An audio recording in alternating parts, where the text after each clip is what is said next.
Hello everyone! Today we will be discussing my preliminary from programming 2 with each specific task. Let's move on from task 1. Task 1. Getting the average of 3 given grades of the 3 subjects. Find the final average of 3 subjects. So meron tayong 3 subjects dito guys, which is Math, English, Science. So as you can see guys, meron tayong algorithm and flowchart. So papaliwanag muna natin yung algorithm. Number 1, enter the 3 grades from the 3 subjects. So may 3 subjects tayo kanina which is Math, English, and Science. Number 2, compute for the final average of 3 subjects. So dito guys sa flowchart guys, mag-uuna tayo. Pag gagawa po tayo ng flowchart, so lagi po tayo mag-i-start sa oval na shape. Oval, dun po tayo mag-i-start and mag-e-end din po sa oval na shape. So pangalawa naman, kapag mag-i-input tayo, mag-i-input or magpapakita po ng output, ang lalagay po natin is parallelogram. Parallelogram.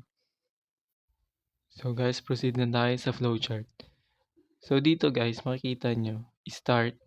Then sa pangalawa, i-enter natin yung grades na tatlo. Math 80, English 90, Science 87. So magpo-proceed naman tayo sa susunod na shape, which is rectangle. So dito sa part na to guys, process to. So ah, i-a-add natin i-a-add natin yung total ng grades ng students. Then sa susunod, dahil output siya, parallelogram ang ilalagay natin. So display average or yung total ng grades, then end. So later guys, we will discuss the flowcharting symbol and its function to understand how flowchart works. So guys, magpo-proceed na tayo sa task 2. So task 2, displaying the phrase I passed the subject 15 times. Counter is incremented by 1 or added by 1. Algorithm 1. Step 1, initialize count to 0. Number 2, process counter or equal counter plus 1. Number 3, print I passed the subject. So dito guys, yung sa number 4 guys, gagamitan natin siya ng diamond which is decision making sa flowchart. So yung diamond guys, ito mangyayari to kapag may decision. Dito po mangyayari yung decision. So in short, as long as hindi pa napiprint ng program yung assign na task, babalik at babalik siya sa step 2 and 3. So guys, proceed na tayo sa task 3. Discuss the definition of flowchart, flowcharting symbols, and their function. Flowchart. A flowchart is a diagram that shows the steps of a process in the correct order. It uses simple shapes and arrows to explain how a task starts, what actions are taken, what decisions are made, and how the task ends. Flowcharts are easy to understand and are commonly used in schools, businesses, and computer programming to explain how something works. So yung flowchart guys, gagawa kayo ng flowchart kapag may algorithm na kayo. So hindi kayo makakagawa ng flowchart kung wala kayong algorithm. Necessary yung algorithm guys kasi ito yung step-by-step process kung paano nyo sisimulan yung flowchart nyo. Flowcharting symbols and their functions. So ang una, meron tayong terminator or oval. These symbols is used to show the beginning and the ending of a flowchart. So gaya ng sabi ko kanina guys, every flowchart nagsisimula sa oval and nag-e-end din sa oval. Every flowchart should have a clear start and finish so the reader knows where the process begins and stops.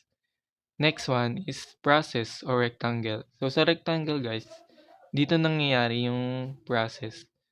The process symbol shows a simple action or task that must be done. This could be a calculation, an instruction, or any step where work is performed.